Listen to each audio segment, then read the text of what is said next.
How dare you avert your gaze, Agrim? Never darken the doorstep of my temple again. Even the vast expanse of Akshaya and all my dominion shall remain devoid of your presence and stench. Depart swiftly, and never seek solace in my sight. The cave falls into an abyss of silence. No soul musters the courage to utter a single word, consumed by both fear of Kusagra and uncertainty regarding Agrim's words. A brief pause ensues, and Agrim, slowly turning his head, addresses Kusagra once more. As you have commanded, I shall withhold my gaze from you henceforth.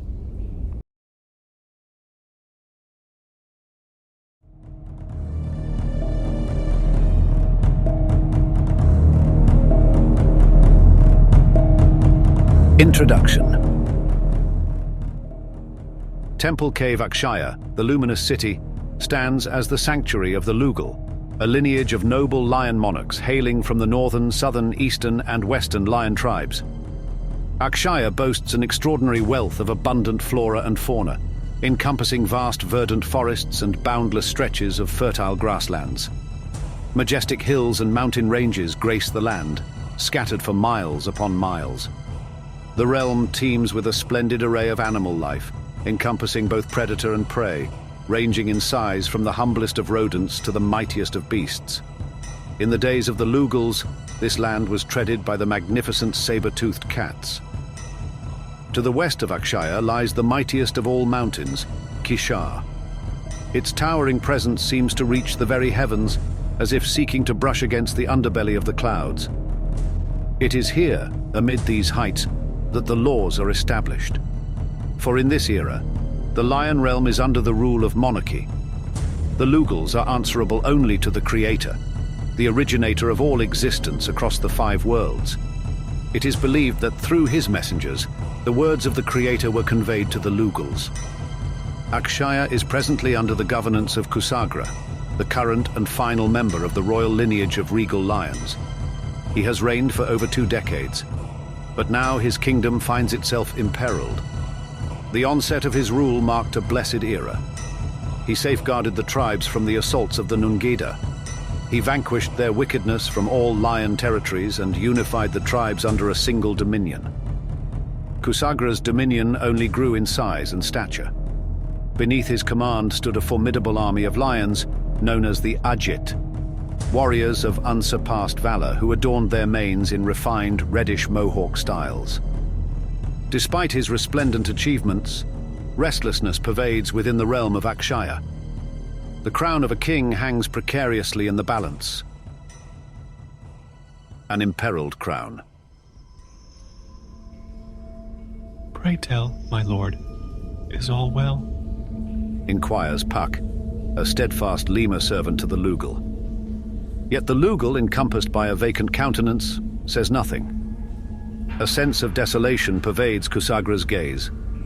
He reclines upon his lofty rock overseeing the depths of Temple Cave, his head bowed low, his sight fixed upon the ground below.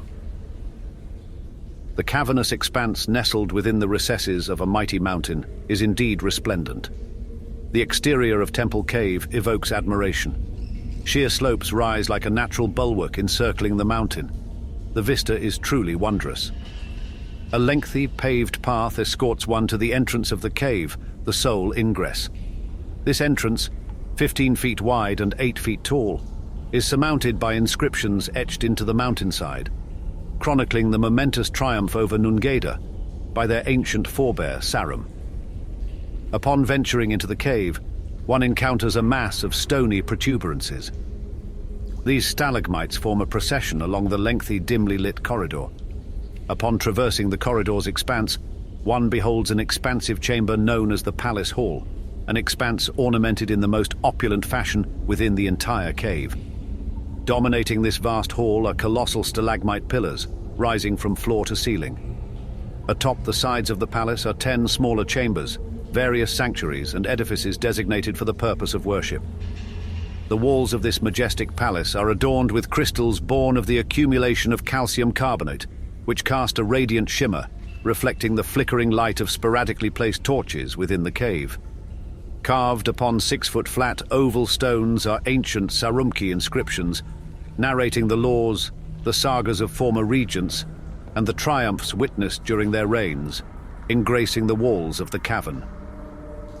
Scattered about the chamber's floor lay rocks, the grandest and most intricate of which constitutes the throne of the Lugal, positioned toward the rear of the palace hall. Kana, his avian envoy, watches intently from his elevated perch, surveying the cave with piercing eyes. The abyss encased within the cave, teeming with advisors, tribal leaders, priests, consorts, Lima servants, and personal defenders, gazes upon their ruler in consternation, unknowing of his disquietude. Imploring him to voice the turmoil afflicting his spirit, his advisors beseech. Yet Kusagra remains silent. Tonight differs markedly from its predecessors, for the weight of his transgressions has descended hastily upon him. Kusagra is a comely lion once revered and esteemed. Adorning his black lush mane are 6 braids, symbolizing his royal status. Adorning his countenance are markings of green and red, signifying his rightful Lugal heritage. Upon his chest lies a silver plate, bearing the inscription, "He who follows through faith and power." However, his most eminent attributes are his eyes, for within them lies no iris, but instead a constant yellow luminescence. Exclusive to the regal lineage is the possession of this inner radiance. His renown resided in the animal realms that fell under his dominion. From the frigid northern kingdom of the saber-toothed cats, to the steadfast Sargans in the Javan Mountains, and even extending to the vast territories of the southern Sholone bears. A fearless lion he was, engaging in savage conflicts against the formidable Nungada for countless years. Eventually a treaty was forged, though it proved to be far from profitable. Beneath its surface lurked corruption, avarice, and rebellion. Thus, Kusagra's prestige began to wane in the eyes of many. The insatiable craving for an abundance of antelope prey, desired by both factions, invoked widespread terror among the inhabitants of the land. The Union, in turn, claimed the lives of numerous innocent lions who dared to protest. Yet Kusagra, in his relentless pursuit of personal gain, hardened his heart and disregarded their plight. To maintain his power, he deemed it crucial to bring all lion tribes under one banner. His ultimate aspiration was to ensure that each lion under his control thought and spoke with a single voice, in perfect harmony, under a uniform territory governed solely by him. Meanwhile, within the dim, mist-shrouded night, amidst the lofty elevations and mountains where the temple cave endured, a shadowy figure emerged. Intercepted by 2 sentinels stationed at the cave entrance, the lead guard sternly questioned the stranger's purpose. "Who dares trespass here, stranger?" "And who am I that you should be acquainted with?" responded the enigmatic lion with a gruff tone. "You are an intruder, bound for your demise should you fail to provide an answer." Casting aside the veil of darkness, the figure unveiled himself as the messenger Agrim. "Death has not yet set its sights upon me, for I am shielded by a higher power." Dumbfounded by his presence, the guards humbly bowed their heads, acknowledging Agrim's prophetic authority. "We offer our apologies, Agrim. We were unaware of your identity. However, by command of the Lugal, we must still ascertain the purpose of your visit before granting an audience with our master." "I bring a message from the originator to your Lugal." "Very well. Follow me. I shall bring you to him without delay." It is said that Agrim is the final messenger of the lineage appointed by the originator in ancient times, tasked with proclaiming divine judgments and offering guidance to both the Lugal and the tribal leaders, as well as to all creatures. In his youth, Agrim was a vibrant and articulate speaker, adorned with a lengthy black mane and a dark mahogany-colored coat adorned with spotted markings. His amber eyes possessed a slanted gaze that never wavered when fixed upon those he addressed. However, the passage of time has taken its toll upon him. His once swift pace has been replaced with a limping gait that bears witness to the hardships of his long life. Even his voice, though deep, now carries a raspy and rattling quality with each word uttered. Nevertheless, despite these physical afflictions, Agrim remains resolute and unwavering, fueled by his devotion and love for the originator, which has granted him preservation throughout the span of many decades, surpassing the reign of 4 dynasties. Fearless and perhaps a touch obstinate, he approaches the Lugal with an unwavering resolve, treating him as he would a rebellious child. For who could stand against him when the originator is on his side? Following the guards into the sacred confines of Temple Cave, Agrim proceeds along a lengthy and dark corridor, where faint rays of light penetrate the gloom from a distant source. Upon finally entering the opulent palace hall, one's gaze falls upon Kusagra, seated regally upon his elevated throne, surrounded by his council of advisors, as well as his 7 wives. Lima servants attend to him, grooming his resplendent mane and awaiting his every command. These Limas, hailing from distant lands, were brought to serve the Lugal, both within Temple Cave and in the military. Renowned for their dexterous hands akin to apes, these skilled prosimians from the Isle of Tapash craft all manner of exquisite artifacts within Temple Cave, including armory, jewelry, and writings. Spotting Agrim, Kusagra's announcer, a temple lion, raises his voice in a fervent prayer. In the revered name of the Originator, the celestial deity, the wondrous and sublime ruler of the 5 worlds and beyond, we offer boundless gratitude to him for our esteemed ancestors descending from the noble lineage of Sarum, for the Lugals, and for the ancient code. We humbly extend our thanks for his bountiful gifts, including the swift Akaloon, the resilient Shams, the majestic rivers, and the verdant grasslands. Let us praise the exalted heights and all opulent manifestations. Greetings to all with the words of prosperity. Zabal Napishtu. Kusagra swiftly detects Agrim's presence, recognizing him immediately by his scent. Agrim, is it truly you? Agrim maintains a solemn silence, his countenance betraying a hint of disappointment. It is indeed you, my old friend. Welcome. It has been far too long since our last communion. How have you fared throughout these intervening years? I come to you, Kusagra, bearing dire tidings. Pray, speak. I bring to you the words of the Originator, the glorious and the mighty, that appeared to me in a vision. From your mother's womb I anointed you. You were a beacon of light in the darkness, the fragrance and sacred vine of blood. I gave to you the sons of Nungeda, and you trampled them like locust. Your paw I did not stay, and your rule has been a prosperous one. So why have you overstepped my commandments? Why have you chosen death over life? I assure you, Old One, those were necessary alliances to maintain peace and stability within the kingdom. The Nungeda have proven to be valuable allies, and their strength has bolstered our defenses. As for the tribes, they shall be released when the time is right. Your arrogance blinds you, Kusagra. The Originator's commandments are not to be selectively followed for personal gain. You have betrayed his trust and turned your back on his divine plan.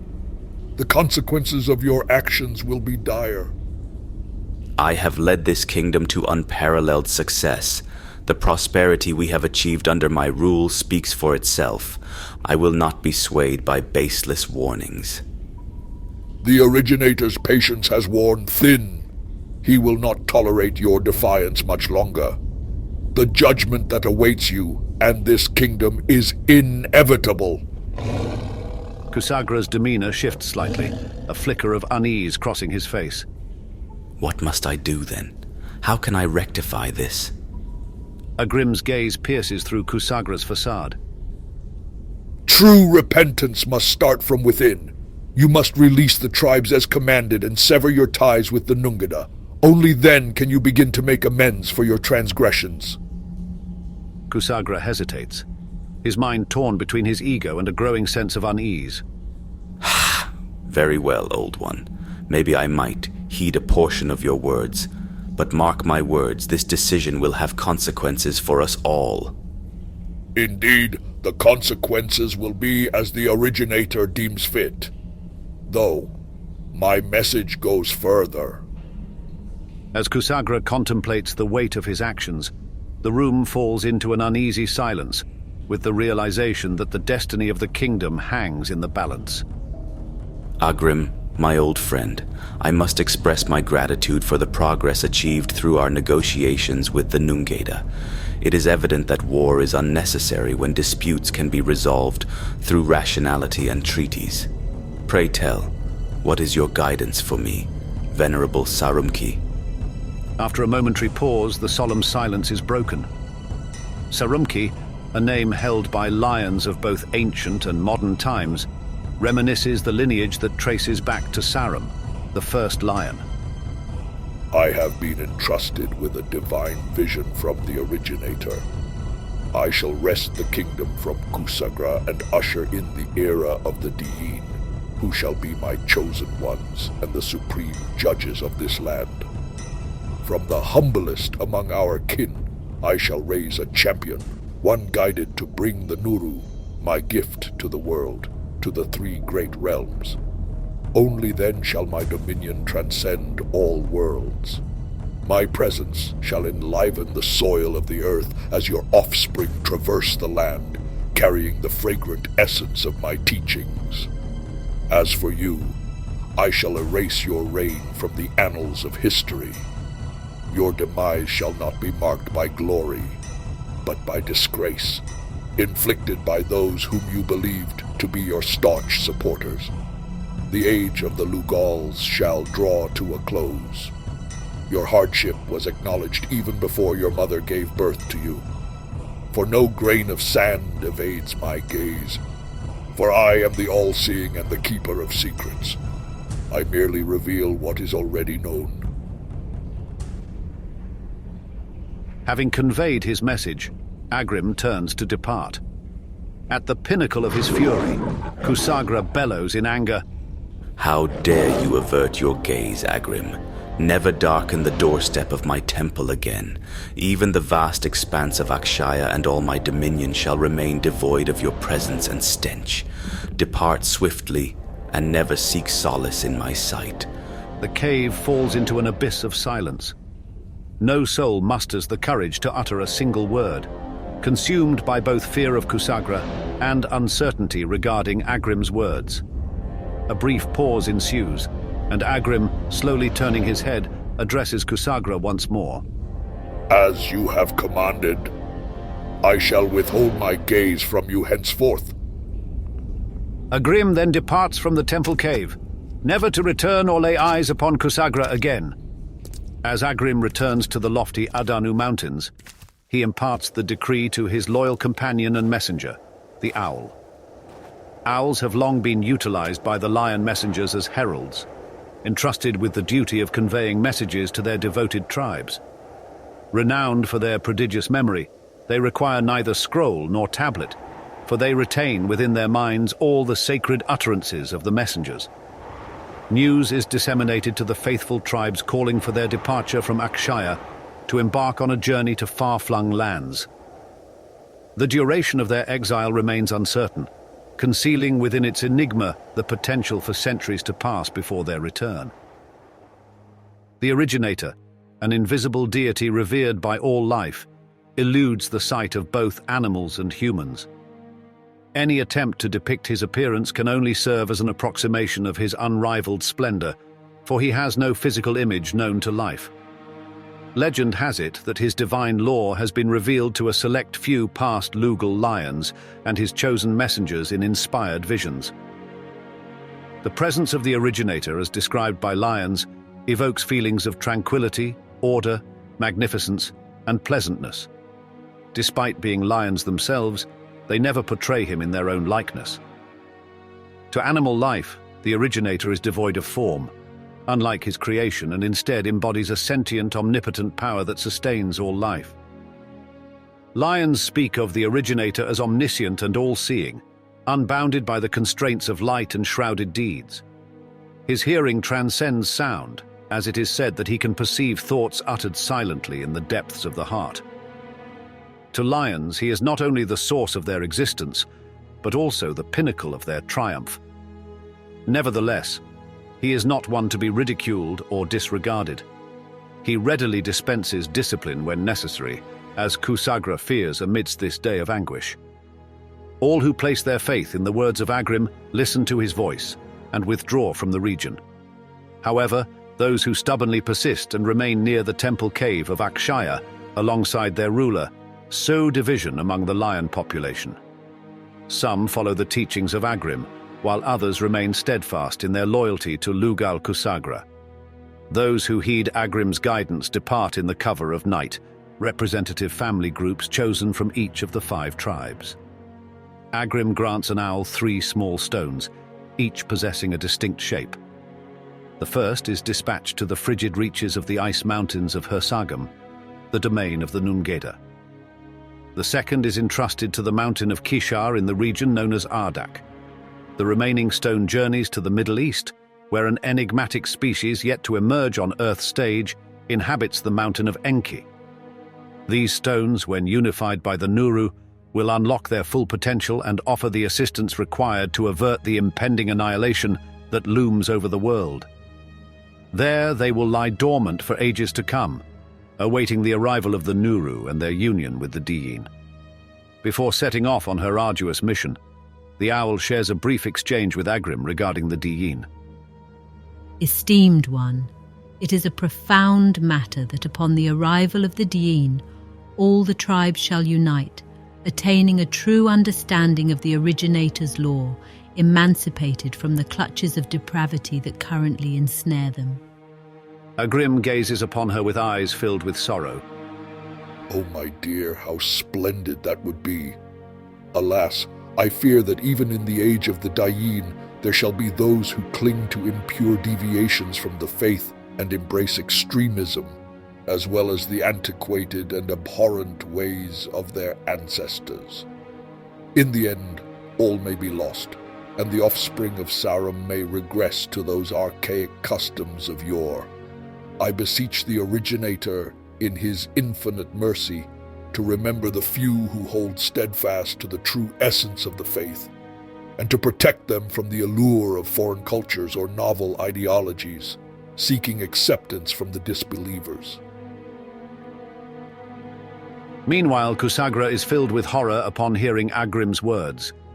Though peculiar, Agrim is revered by all as a chosen emissary of the Originator. Yet Kusagra dare not display his fear. His pride and arrogance forbid such a display of vulnerability. 3 days later, Kusagra convenes with his advisors to discuss the grave message delivered by Agrim. Even Kusagra's advisors have strayed from the untarnished teachings of the Originator, as they seek new methods of worship, adopting impure innovations from other creatures of the land. We were present when Agrim made his proclamation, and we were greatly disturbed by it. Declares the chief advisor Markani.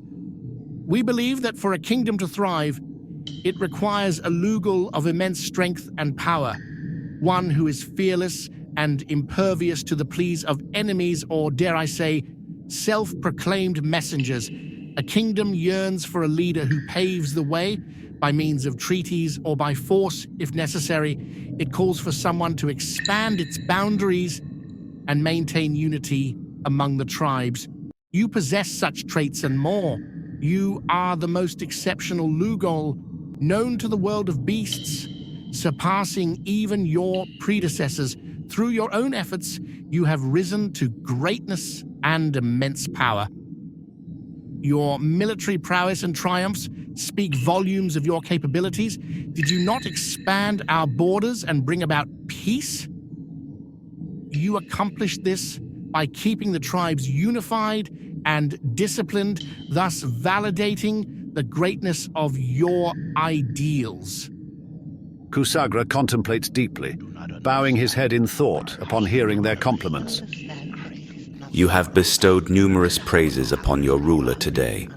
Is it out of genuine admiration, or do you merely seek to fulfill your own malicious intentions? No, my lord.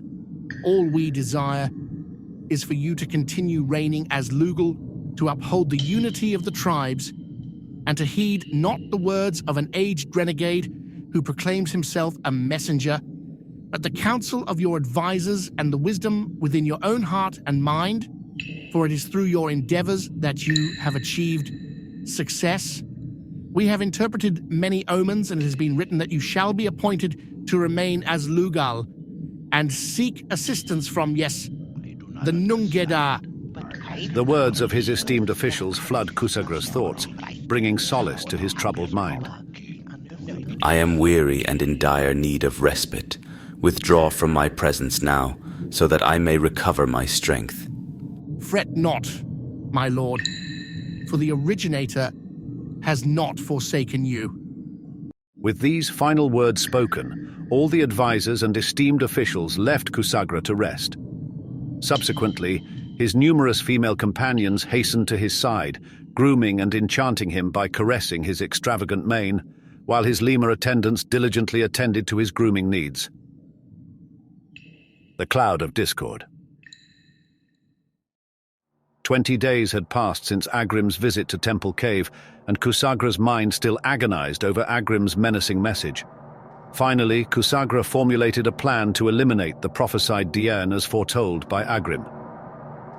Agrim's words pierced his heart. His egotistical pride would not allow offspring from another bloodline to seize his rulership. He gathered his eldest cub, Ananth, who was next in line to inherit the position of Lugal, along with his most trusted officials in Temple Cave, once more to discuss his plan. This is my decree. Ensure that you divulge this to none of the tribe chieftains, for I have not extended an invitation to them for this gathering. You are my most loyal advisors and have been steadfast in your allegiance to the throne since the beginning. You are to assemble my special force, the Aged, and venture out to the tribes, exterminating every pregnant Sarumkina and every cub aged 2 years and below. In doing so, I may nullify the prophecy spoken by Agrim. If the cubs are not of my doing, then they pose a threat to our very existence. The Sarumkina were the female counterparts of the Sarumki lions. As he spoke, his gaze fell upon his son, Ananth. They will even attempt to secure the throne. My lord, Markani spoke in a surprised tone.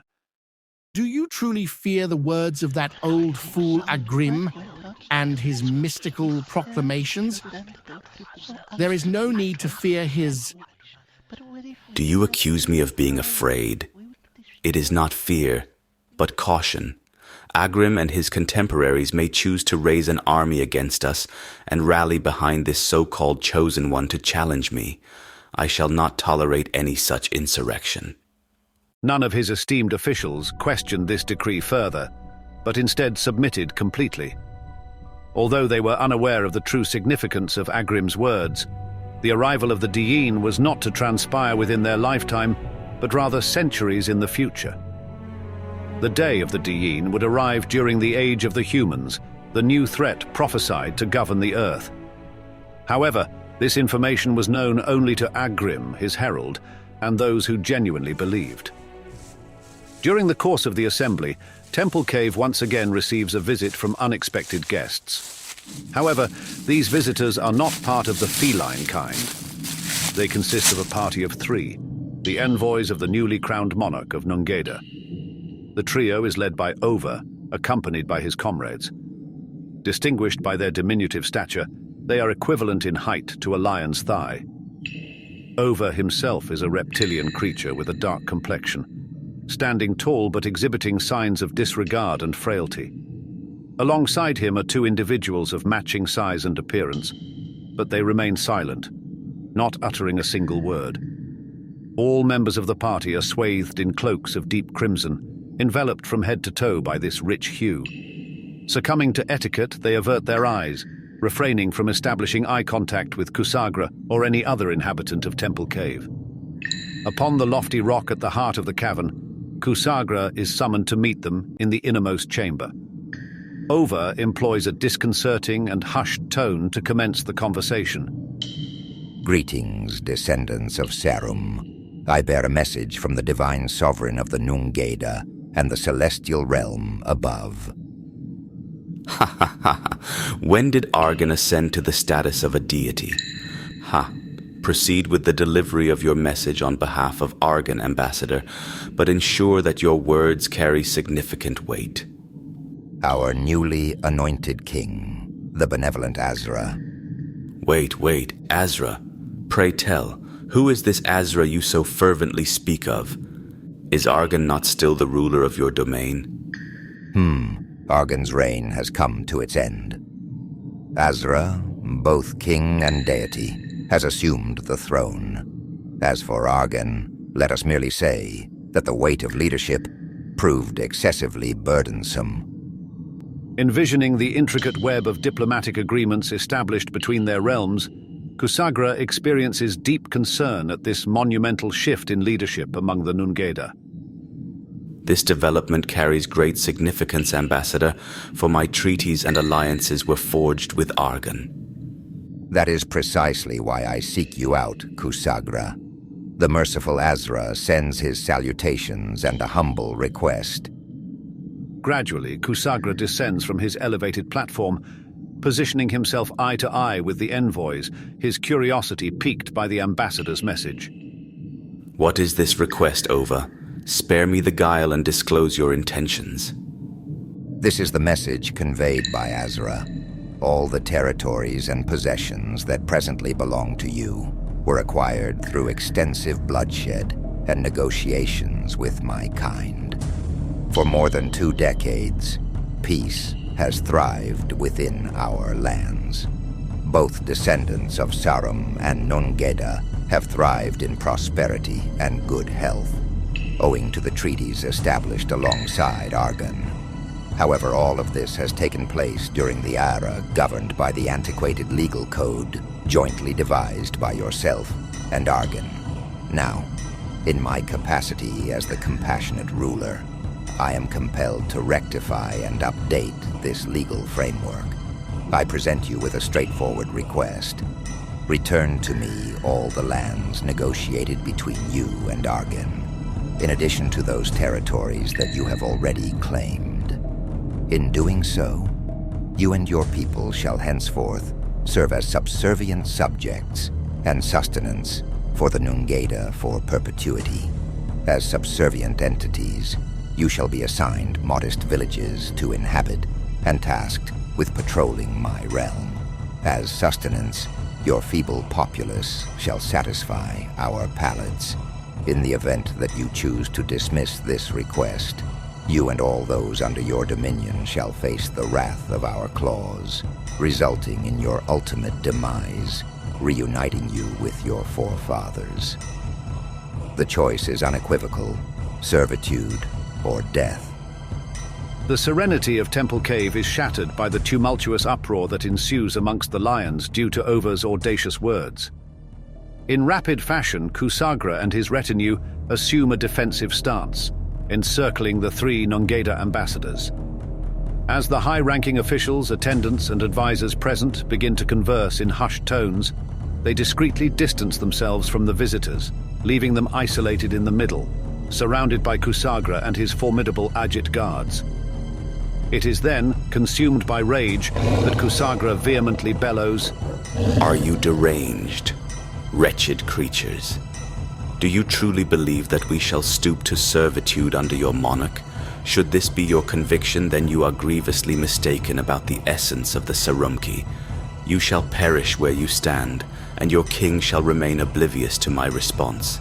Consequently, I shall personally journey to your sovereign and unleash devastation upon him and your entire kin."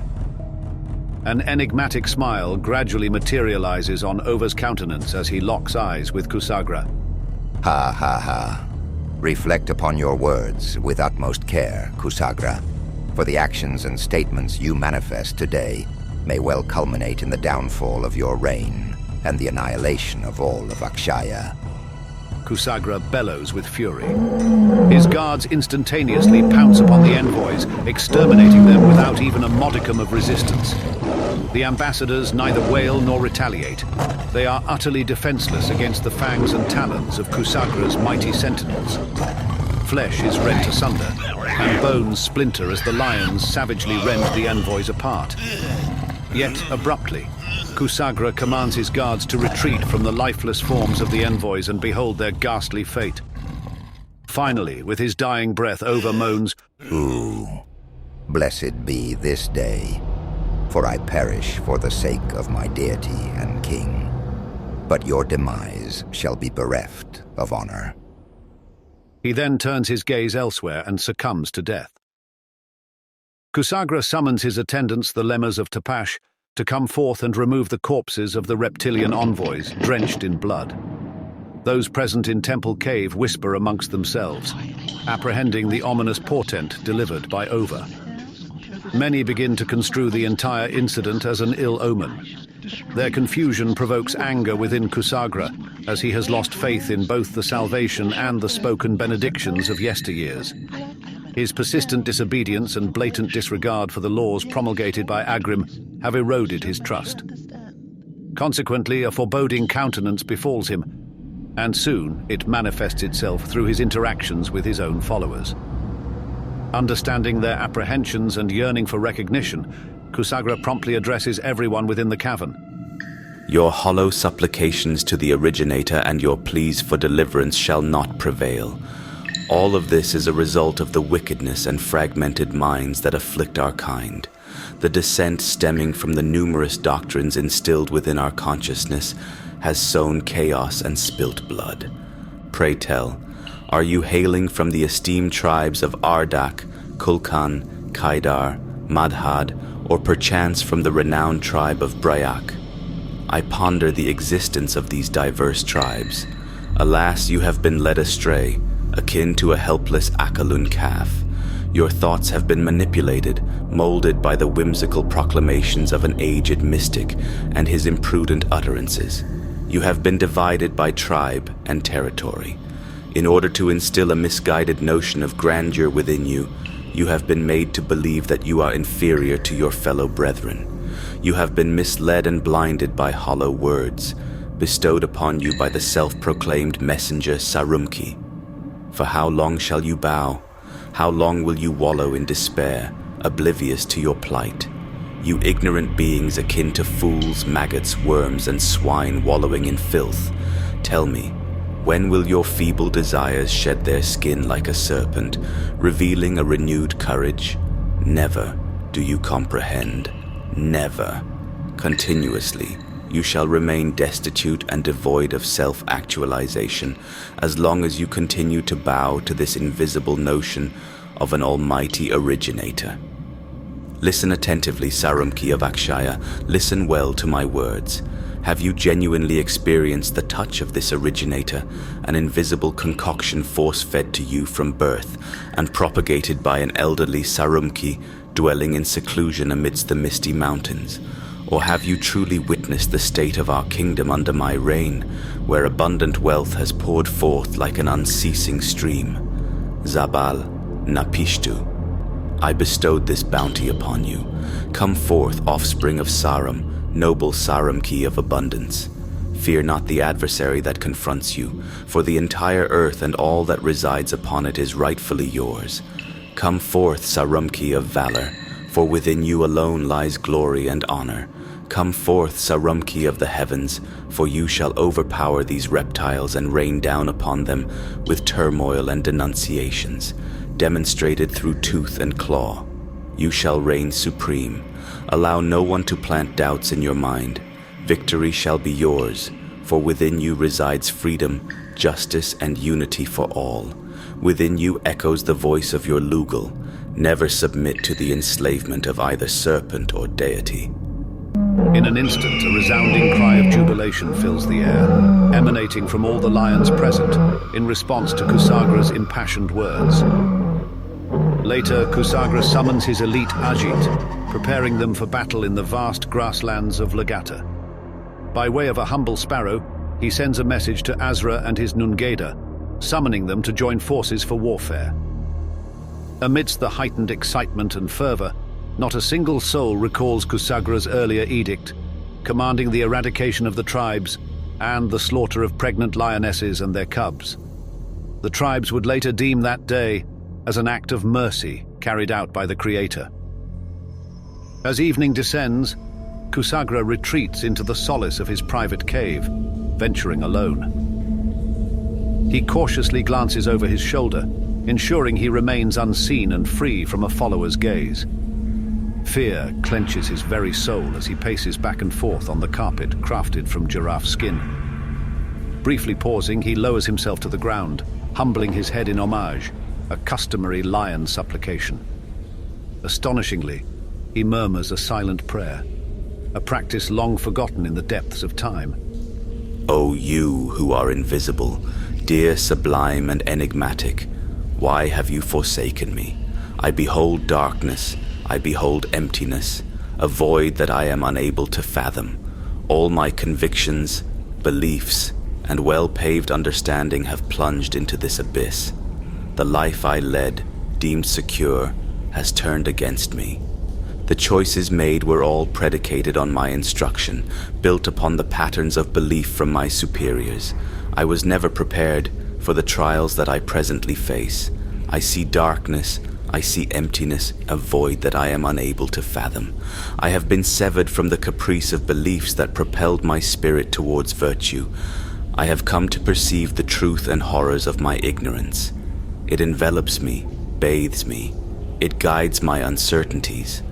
I have lost the sparkle in mine eye, the hope of future abundance that was nourished unto me as a youngling. I have lost my way. I see darkness. I see emptiness, a void that I am unable to fathom. He later departs his confines of isolation and is joined by his lemur servants who attire him in his battle armor and make ready him and his agit for their arduous journey to Legata. Of lions and dragons. The expanse is vast, stretching as far as the eye can perceive, and the verdant grass extends beyond the shoulders of the lions. Kusagra, together with his lions, an astonishing 1,500 in number, proceeds through the towering vegetation en route to Legata, the largest assembly of fighting lions ever recorded since the era of Sarum. In these days, the lions boast spotted coats, reminiscent of the leopards. Their sumptuous pelts serve them admirably, bestowing upon them exceptional camouflage amidst the long green and tawny grass. Soaring above the station of Kusagra, surveying the great grassy plain, is his loyal messenger eagle, Kana.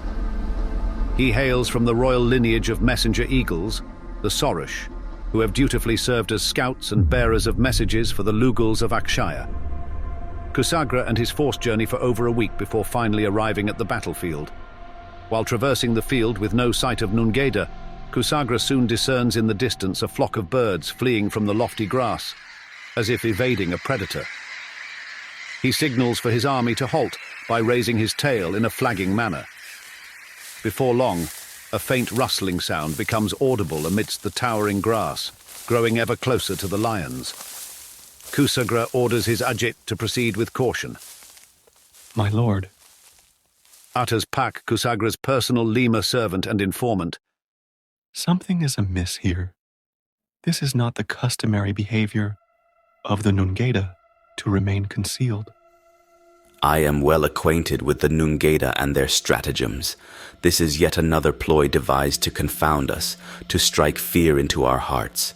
But know this, Pak. I and my Ajit hail from a lineage of royalty, possessing fearlessness and might. There is nothing these reptiles can do that would induce scorn among the offspring of Sarum. However, as their march persists, a lion at the rear, in a great moment of perplexing commotion, vanishes mysteriously into the towering blades of grass. Following this puzzling incident, other lions too are swiftly captured, and yet more are seized. At this alarming turn of events, Kana perceives imminent danger from above. Yet before he can articulate a single word of warning, an unbending dagger violently strikes him from beneath, hurtling him towards the earth where he meets an untimely demise amidst the swaying grass. In response, the departed lions resound a sudden, thunderous roar, swiftly followed by an eerie silence. The tally of fallen lions plunging into the dense foliage swiftly surpasses 40, with the count steadily climbing. Perplexed by this series of events, Kusagra issues a hasty directive to his warriors, to retreat towards a grand, open expanse located within the fields. However, as they proceed, lions continue to fall into the tall grass, even more expeditiously than before. Reacting swiftly, Kusagra commands his foremost general to disperse the troops and embark upon a quest to unravel the enigma behind these killings. With great diligence, they comb through the verdant vegetation, ardently seeking the culprits responsible for these gruesome acts. Suddenly, a multitude of saurian-like creatures, no taller than a lion's thigh, vault forth from the swaying grass, cascading upon Kusagra's forces like an overwhelming deluge. These creatures, armed with spears and poisoned darts, assail the lions with great ferocity. The confrontation appears to pit 5 of these formidable creatures against a single lion. In response, Kusagra commands his Ajit, Form the center. Hastily, the Ajit race towards the heart of the field, arranging themselves in a circular formation. Once within this protective circle, they huddle down, their eyes fixed upon their assailants, their lethal claws poised to strike at the approaching horde. Witnessing this resolute defense, the reptilian creatures rise, steadily closing in upon the lion's defensive ring. Upon reaching the circle, an onrush of sharp, needle-like darts is unleashed from the very core. These projectiles, wielded by the lemur darters that serve as integral members of the lion's military, soar through the air, mercilessly tormenting the horde of lizards that besieges the circle. As one group of assailants succumbs to the lethal onslaught, another wave eagerly rushes forth to replace their fallen brethren, only to befall the same savage fate. After a considerable duration, the heavens darken, and a mighty gust sweeps across the field. In an instant, the reptilian creatures halt their assault, dispersing into the towering grass. Kusagra raises his gaze skyward, only to his profound dismay spotting the Nungeda army, numbering in the hundreds, swiftly soaring towards them. These creatures emit a horrifying shriek, echoing through the atmosphere. Soon, a chilling call resounds amidst their ranks, regaling all within earshot. Exterminate them entirely. Leave no single one unharmed by our fierce claws. Kusagra issues a command to his forces to divide and adopt a strategic formation in anticipation of the imminent onslaught. With remarkable swiftness, the army segments and arranges themselves into 2 parallel lines, poised to confront the advancing Nungeda. Aim for their wings. Kusagra commanded his group of lemurs, who served as his skilled archers. As the enemy drew near, the lemur archers exhibited remarkable precision, pulling back their bowstrings and releasing a torrent of arrows towards the sky. These arrows found their mark, piercing the wings of the formidable Nungeda creatures. In response, the Nungeda began to plummet from the heavens in great numbers, their descent to the earth marked by violent crashes. Many succumbed to the injuries incurred upon impact, while others cunningly glided, regaining their footing to resume their attack on the ground. Among the survivors of the fall, however, the Nungeda were not safe from the ferocity of a select band of Ajit charging towards them from the military line. The lions, driven by a savage determination, pounced upon their victims, mercilessly clenching their powerful jaws around the necks of the fallen creatures, swiftly bringing about their demise. During this period, it typically required 2 male lions to dispatch a single Nungeda, as the lions of that time surpassed their future descendants in size and strength. Emboldened by his skill in the art of warfare, his exceptional combat abilities, and his exemplary leadership, Kusagra rose with his formidable armored claw, securely fastened to his right paw by the steadfast pack. Outraged and unbowed, he plunged into the battle with unwavering resolve. The sheer brilliance of Kusagra made victory feel within reach for the lions. A proud and fearless ruler, it was widely acknowledged that a Lugal such as Kusagra could single-handedly confront and triumph over a Nungeda.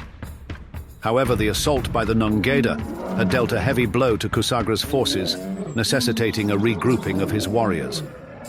Though the fallen Ajit lay strewn across the battlefield, Kusagra remained undeterred, intoxicated by the blood he had shed. He and his loyal Ajit pledged to stand firm until every last Nungeda lay lifeless upon the field of battle. Yet, a somber reality unveiled itself. A mere 800 feet away from the conflict stood Azra, the self-dubbed king and god of the Nungeda. Observing the skirmish with over 1,000 loyal Nungeda at his back, Azra awaited the opportune moment to issue his command to join the fray. Azra presented a formidable adversary indeed. Adorned with a natural, impenetrable, fleshy armor, he towered at a striking height of 15 feet when standing erect, significantly taller than the average Nungeda with a height of 10 feet. His claws, elongated and razor-sharp, gleamed under the sun's rays. His ram-like horns surpassed those of any other Nungeda, and his teeth were so elongated that his mouth was unable to fully close. As the Nungeda possessed the ability to stand upright and employ their forelimbs akin to hands, Azra wielded two immensely large blades, crafted from iron, bone, and rock, appearing to bear no weight at all.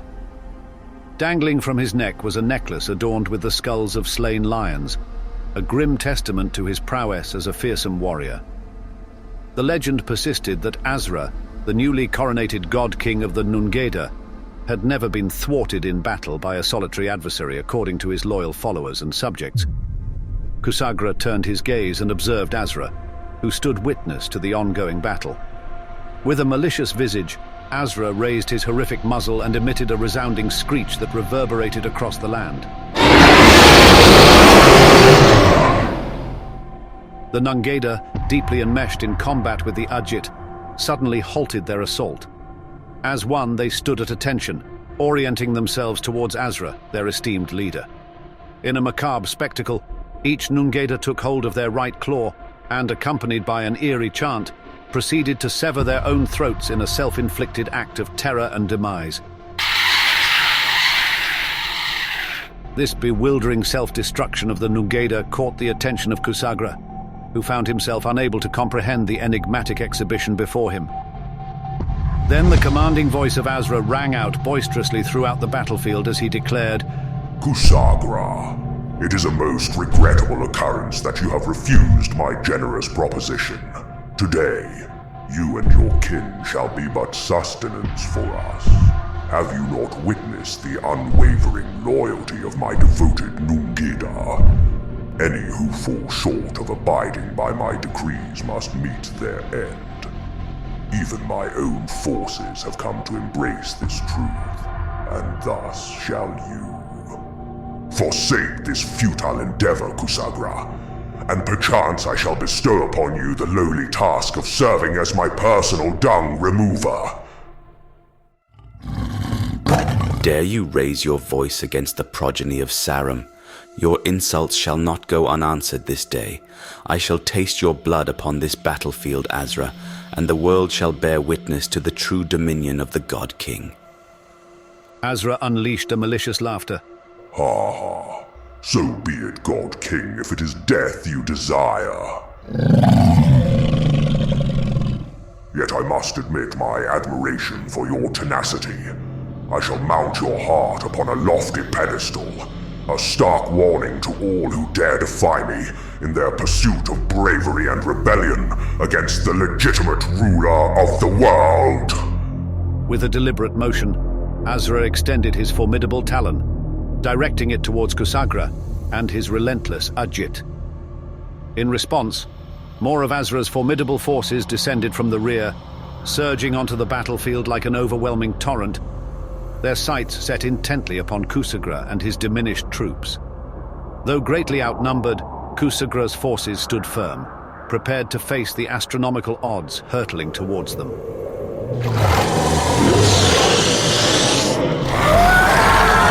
Once again, the Lima archers took their positions, releasing a torrent of arrows aimed at the advancing Nungeda forces.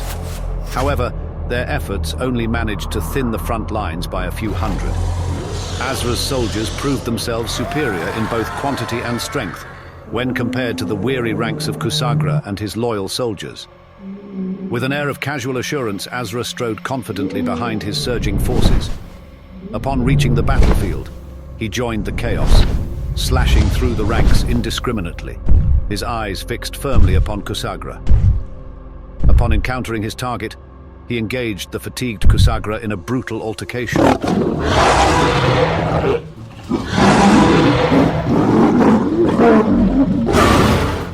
The ensuing battle between the two combatants was characterized by ferocity and savagery, punctuated with resounding roars and agonizing howls of pain. Azra, with his formidable strength, wields his mighty claws, and wherever they strike, the very foundations crack, sever, and detonate. Kusagra, facing this relentless assault, cannot withstand it for long. Unlike any Nungeda he had encountered before, Azra's power greatly surpassed his expectations. The once radiant gleam in Kusagra's eyes, a testament to his acceptance by the originator, now wavers, indicating the absence of this bestowed power. Consequently, Kusagra falters in the midst of battle. Desperately, he tries to block Azra's next attack with his leg shield, securely fastened to his left foreleg. However, this time the shield shatters, deeply cutting into Kusagra's leg and disorienting him. Azra seizes Kusagra by his mane and raises him aloft.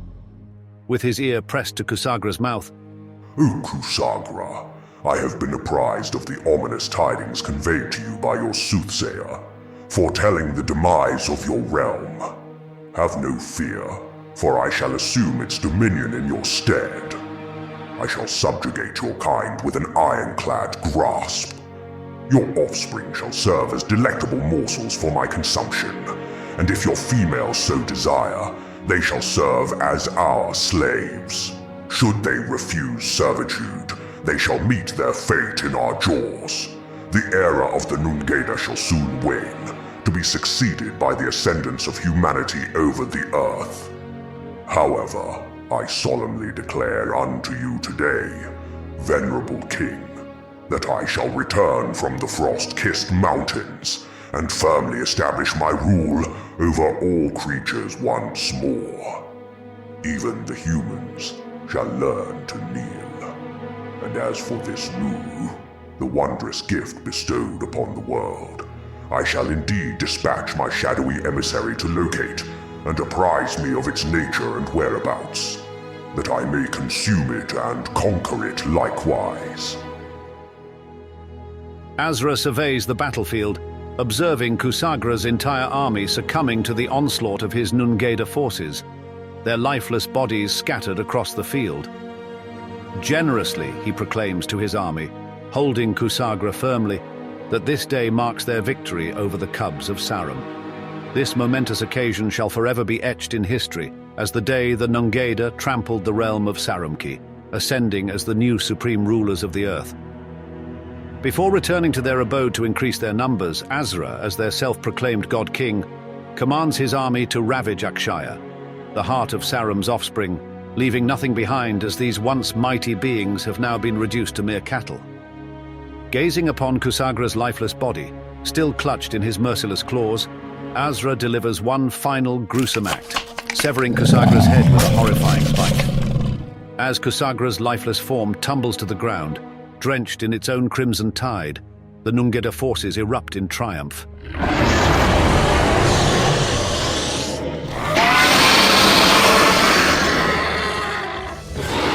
Their jubilant roars resonate for countless miles, driving the land's creatures, both great and small, into a frenzy of fear and self-preservation. All instinctively recognize that Azra, the god-king of the Nungeda, has secured an unrivaled dominion over all the land. Azra, with his formidable army in tow, seizes the head of Kusagra and places it within a satchel fashioned from the hide of a giraffe. Over his shoulder is thrown this gruesome bag as he soars into the heavens, his forces trailing faithfully behind him, all bound for the destination known as Akshaya. Unbeknownst to Azra and his warriors Pak, the dedicated Lemur servant of Kusagra manages to conceal himself within a crevice and nestled within a large boulder during the chaotic climax of the battle. There he lies concealed, patiently awaiting the departure of the Nungeda, ensuring that the area is entirely deserted. When he deems fit, he carefully emerges from his hiding place, commencing his arduous journey back to Akshaya, bearing the distressing news to the lions. The Apocalypse. 3 days transpire before Pat reaches Akshaya. He opts for a shortcut through the dense marshlands that guide him unerringly to the temple cave. The arduous trek has taken its toll, leaving him famished and depleted. Collapsing at the entrance to the temple cave, his eyes flutter shut. Though weakened, he manages to discern the approach of paw steps. Slowly, he opens his eyes, a blurred image revealing two commanding lions drawing nearer. One of these majestic creatures crouches beside him. Do not fret, Pak, loyal servant to our esteemed lord and ruler Lugal, for it is I, Akin, guardian of the entrance to Temple Cave. Pray, what calamity has trampled upon you, and wherefore is our lord Kusagra and his legions? We were not rendered knowledgeable by his avian envoy.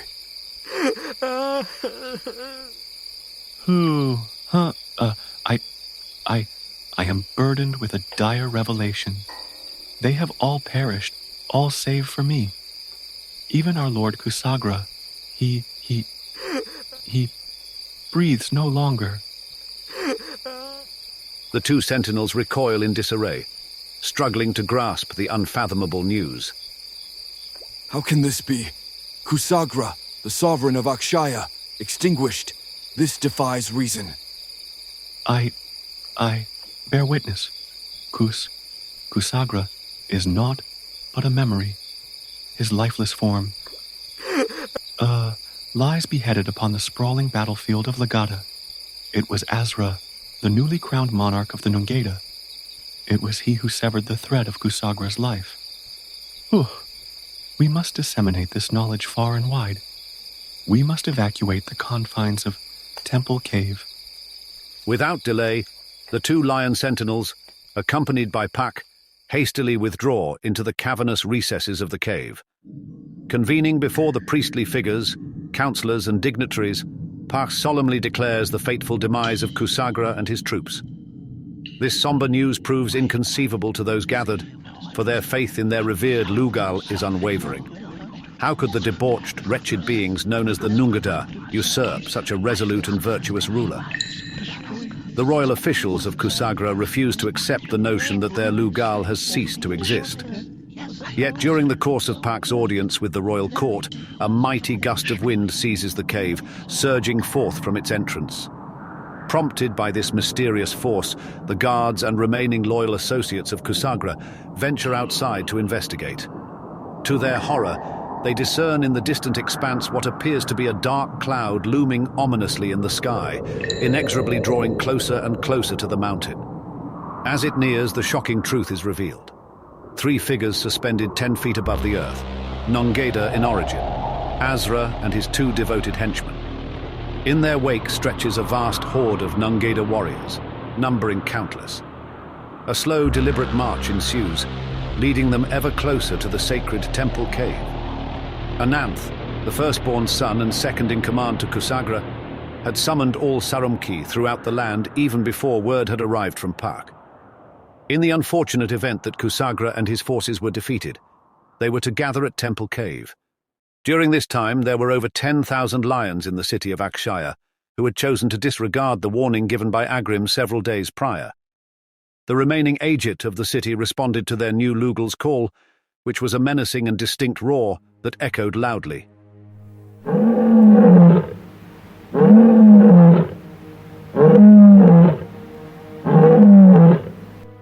More than 1,000 zealous and fearless Agit were eager and prepared to give their lives for Temple Cave, Akshaya, and their new leader, Ananth. When they caught sight of Azra and his forces, the Lima archers aligned themselves and drew back the strings of their bows, while the dart-bearers readied themselves with their darts to attack. The Agit positioned themselves outside of Temple Cave, standing motionless behind Ananth, ready and awaiting his command to strike. A sudden and eerie silence engulfed the land as both opposing forces awaited the orders from their respective leaders to engage. Clad in their traditional lion battle armor, Ananth and his 3 loyal generals departed from the military line to confront the invaders. As they approached within 20 feet of Azra and his forces, Ananth shouted boldly, O Azra, king of the Nungeda! It is widely known that when the Nungeda invade a land in this manner, they bring harm upon it. You have vanquished our Lugal and his forces, and now you brazenly seek to seize Temple Cave Akshaya and its surrounding region. Have you come here to shed blood once again? We stand ready and willing to die. Where is my lord Kusagra? You have deduced correctly. Are you not the king's offspring? You have yet to answer my question, Azra. Where is Kusagra? Again, fledgling, are you not the king's offspring? Ananth turned away from Azra and flicked his tail, signaling his generals to turn and accompany him back to rejoin the army that awaited them in front of Temple Cave. Behold, a gift from your father. With that, Azra flung Kusagra's head at Ananth, striking him on his hindquarters. Ananth turned in horror as he beheld his father's decapitated head lying on the ground, drenched in fluids. Gritting his teeth, Ananth turned back towards Temple Cave. Yes, indeed. There will be bloodshed on this day. So much so that your descendants will bathe in it for generations to come. As for your Lugal, he now rests eternally in the confines of my belly. In spite of Azra's taunts, Ananth and his generals press on with great haste towards Temple Cave, eager to join the military line.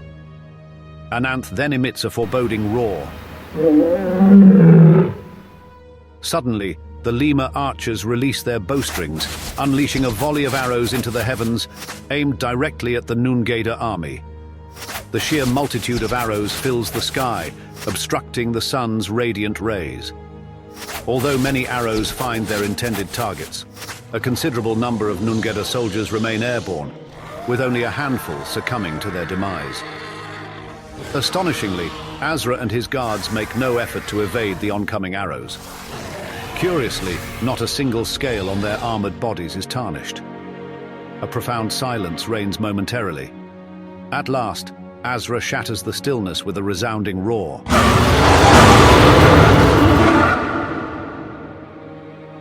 The mighty Nungeda army swoops down from above, making their descent towards Temple Cave, Akshaya.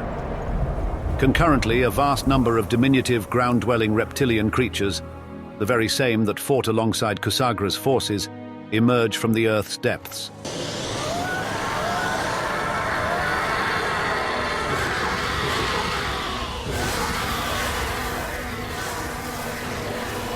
Meanwhile, within the confines of Temple Cave, Markani, Nasi, and all the advisors and high-ranking officials hurriedly converging towards the rock altars, skillfully crafted by the Lemurs, engaging in fervent prayers and fervently beseeching the originator for salvation. I am sorry you are free. What if he's taking us away someday? Alas, their pleas fall upon deaf ears. The region's inhabitants, amused, bewildered, and terror-stricken, scramble about in disarray. Their fear-filled cries reverberate as darkness engulfs the land, bringing chaos and bloodshed in its wake. Despite the vast expanse of the land, the swift Nungeda managed to traverse it, leaving a trail of death in their wake. Beasts of all kinds, from lions to antelopes, and every living creature inhabiting the land, perish at their touch. Many of the peripheral creatures residing near Akshaya seek refuge beneath the ground in secret underground sanctuaries or in concealed caves nestled amidst dense moss and foliage. Even the might of Akshaya's Ajit proves insufficient in warding off the Nungeda onslaught. The Nungeda subject the Akshaya lions to unspeakable acts of cruelty, leaving not a single one alive and showing no mercy towards any soul. Even the young cubs and loyal lemur attendants meet their grim fate, devoured by the ruthless invaders. Ultimately, Temple Cave falls under Azra's dominion. It is worth mentioning that on that fateful day, Azra arrived bearing a new power, one never witnessed before, the power of fire.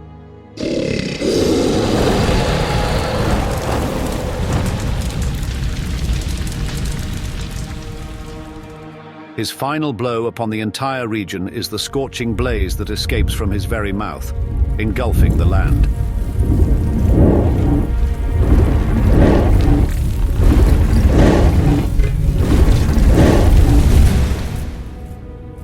This inferno originates solely from Azra himself, He has harnessed the ancient skill of fire-breathing, an art believed to have been lost centuries ago, once practiced by his ancestors. Through the mystic arts, Azra delved into the enigmas of fire, calling forth sparks of death from the earth and the air, absorbing this deadly spark into his own being, and thus conjuring flames from the depths of his lungs. This age-old ability is aptly deemed the spit of death. The resounding roars and anguished moans of lions permeate the land, instilling a profound terror within the hearts of the neighboring creatures who bear witness to the dreadful cries emitted by the denizens of Akshaya. Regrettably, none venture forth to aid these beleaguered felines, as none dare defy the formidable presence of Azra and his Nungeda.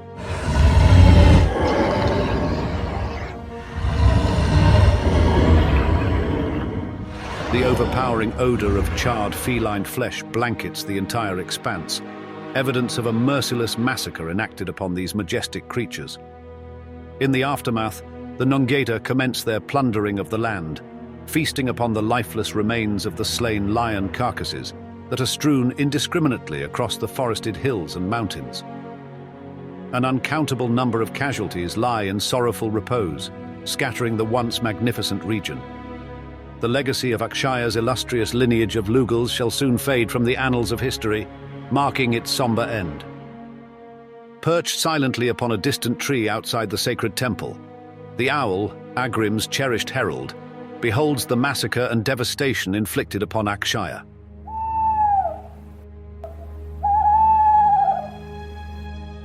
Unseen and unheard, she remains steadfast, observing the entirety of the conflict until its ominous conclusion.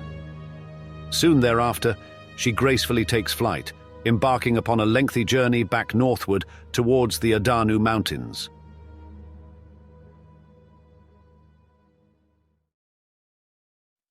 Proclaimed by Agrim himself. I present the Saram's Law, a collection of 5 tenets that shall foster unity amongst the tribes, uniting their minds and hearts as one. If these 5 principles are internalized and woven into the very fabric of your being, then and only then shall you flourish, and your numbers shall multiply, akin to the stars adorning the celestial heavens. Remain steadfast in your adherence to obedience, hope, resilience, self-awareness, and triumph. Obedience is the paramount virtue required to persevere until the very end. Endurance itself is synonymous with life, for through it one can achieve what seems impossible. Yet one must first discern where such unwavering devotion is rightfully due, identifying the true path to follow.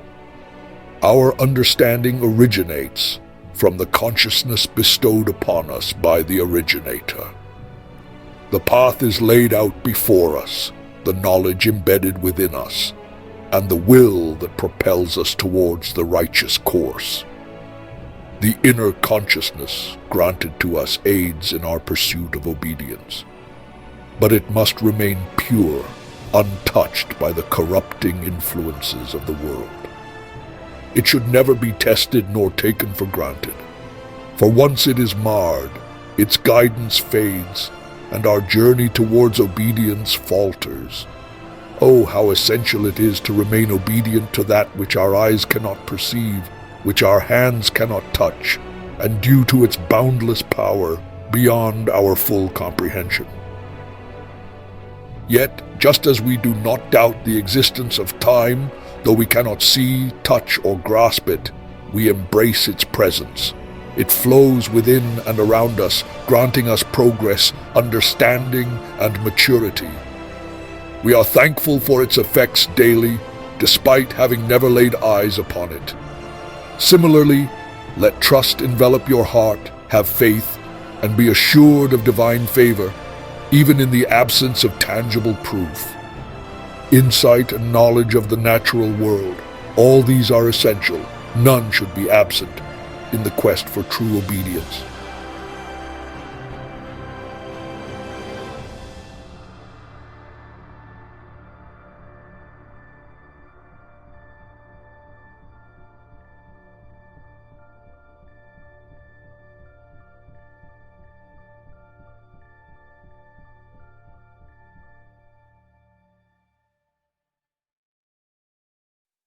Hasten to return for our forthcoming episode, unveiled weekly, here at Legends of the Savant.